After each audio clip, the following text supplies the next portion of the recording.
কোচবিহারের কেদারের ঘাটে আরজেজে সেতু এবং অ্যাপ্রোচ রোড নির্মাণের কাজ শুভ সূচনা করেন উত্তরবঙ্গ উন্নয়ন মন্ত্রী উদয়ন গুহ।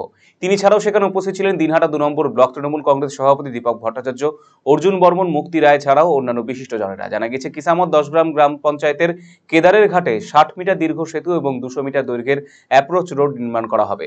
এই দুটি কাজ উত্তরবঙ্গ উন্নয়ন দপ্তরের অর্থানুকূল্যে এবং তত্ত্বাবধানে 2,16,43,627 টাকা ব্যয়ে সম্পন্ন হবে।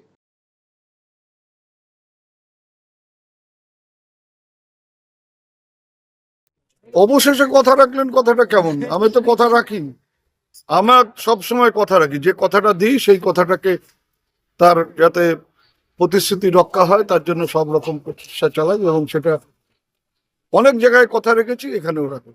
21 নির্বাচনের আগে বিজেপির যে প্রার্থী ছিলেন তিনি এখানে প্রতিশ্রুতি দিয়েছিলেন। ওসব ও মানে দিন শেষ, কথাও শেষ।